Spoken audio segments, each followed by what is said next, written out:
Seharusnya aku sedang berada di Bali hari ini. Sebuah cerpen karya Kofi Lutfi yang dibacakan oleh Bayu Jayaprana. Seharusnya aku sedang berada di Bali hari ini, menghabiskan waktu bersama pacarku, menikmati hangatnya pantai di sore hari, ditemani 2 botol bir dingin dan 2 bungkus rokok Marlboro yang cukainya semakin naik saja itu. Aku masih kesal. Di siang hari yang terik, Kirana meninggalkanku begitu saja tanpa alasan. Padahal itu tepat sehari sebelum keberangkatan kami ke Bali. Alhasil, aku pun membatalkan tiket keberangkatan kami dan menghabiskan hari dengan umpatan-umpatan yang bahkan tak pantas didengarkan oleh orang dewasa sekalipun. Aku masih mengutuk hari itu. Aku benar-benar murka pada keadaan.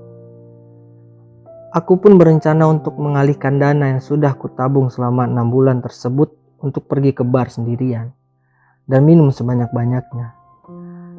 Rasanya itu cukup untuk melampiaskan segala kekesalanku kepada Kirana.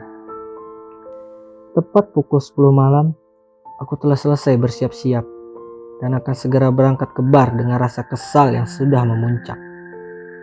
Aku pun menyalakan motorku dan melesat kencang melalui jalanan Jakarta yang tidak pernah sepi itu.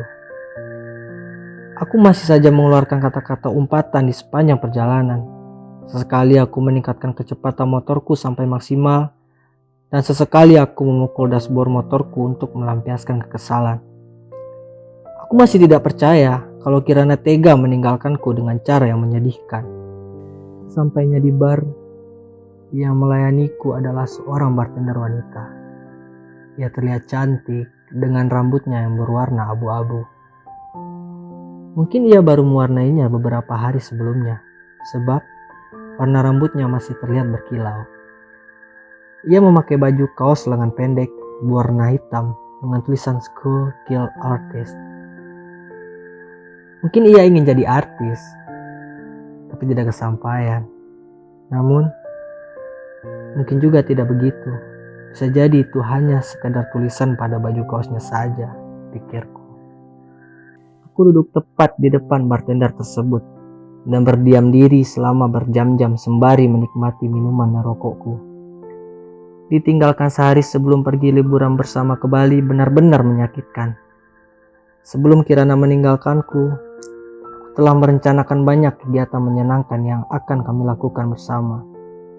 Seperti jalan-jalan ke berbagai tempat wisata, menikmati berbagai macam kuliner, duduk berdua di tepi pantai, berenang bersama, dan juga bercinta di villa mewah pada malam harinya.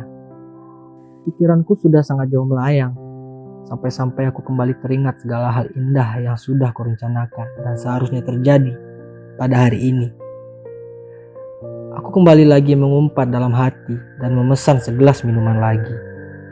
Kamu terlihat begitu kacau. Ada masalah apa? Ini sudah gelasmu yang ke-8 loh, ucap sang bartender wanita sembari memberikan minumanku. Aku hanya sedang banyak pikiran saja, jawabku setelah berjam-jam terdiam dan hanya berbicara ketika memesan minuman. Begitu. Aku sudah banyak menemui orang yang sedang banyak pikiran seperti kamu. Tapi kebanyakan dari mereka akan terhibur dengan kehadiranku. Dan biasanya akan coba menggodaku.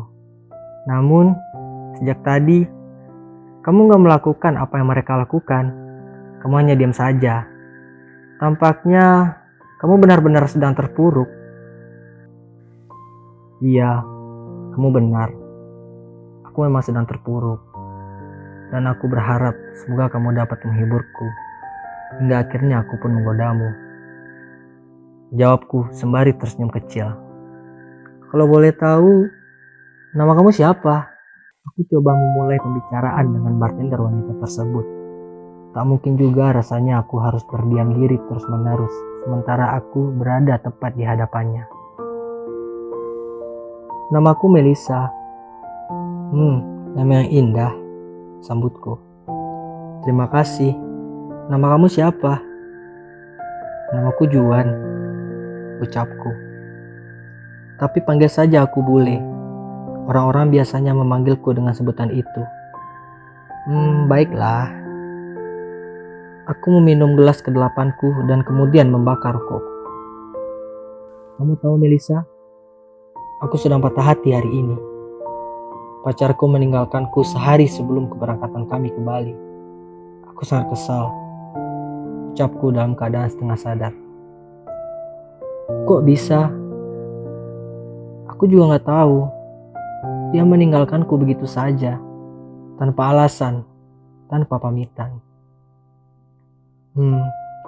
Yang sabar ya, Bule. Iya, Melissa. Aku sabar kok, ucapku. Kamu tahu Melissa, setelah kepergian pacarku, akhirnya aku sadar kalau ternyata cinta itu hanya omong kosong saja. Kamu kok ngomong gitu? Pacarku pergi meninggalkanku dengan mudahnya, Melissa. Kalau cinta memang benar-benar ada, dia gak akan meninggalkanku, ucapku. Cinta itu tidak ada, Melissa. Sama sekali tidak ada. Tampaknya kamu terlalu mabuk, Bule. Enggak. Aku sedang dalam keadaan sadar kok. Aku sadar dengan segala hal yang kucapkan.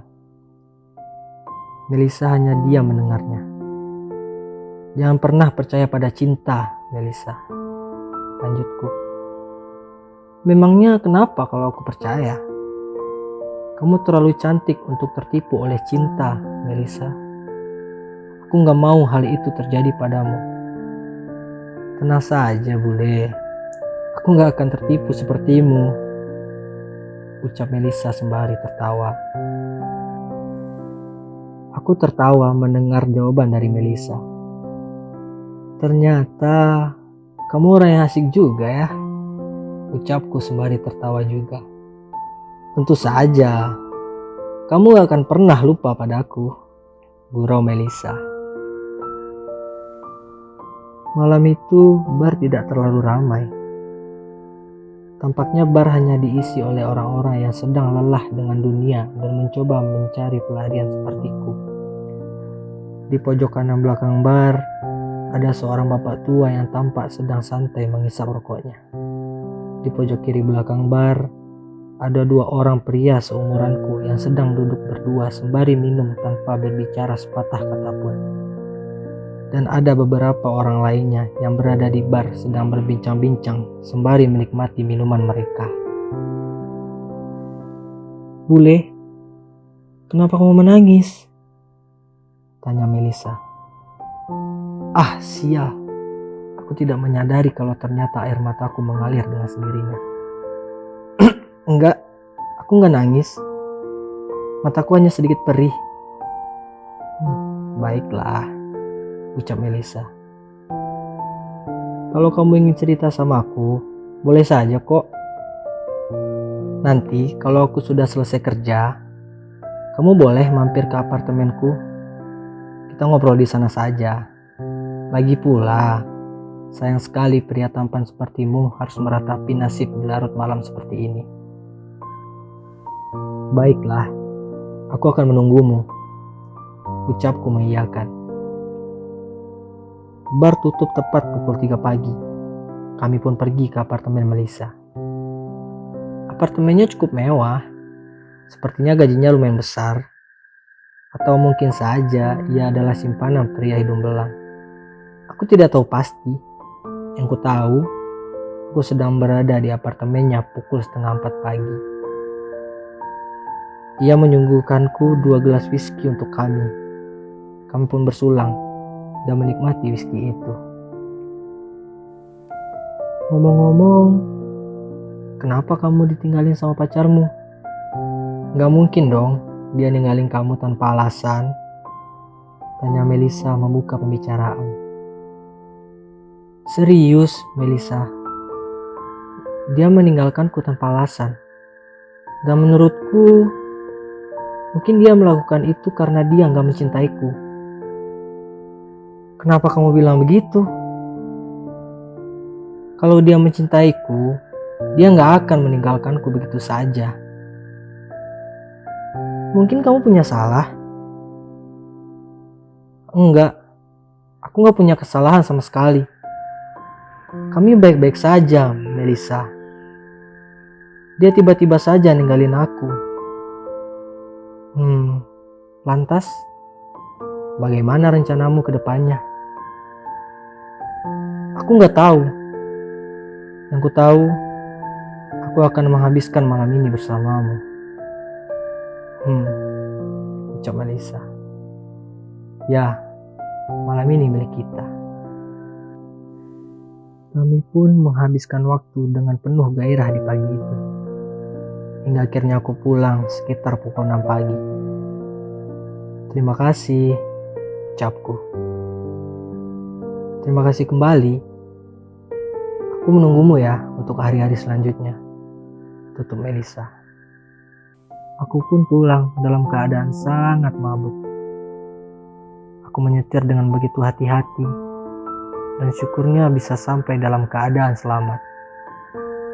Aku membuka pintu rumahku, pergi menuju kamar, dan merebahkan tubuhku ke kasur sembari tetap tidak percaya kalau Kirana telah tidak ada lagi di dunia.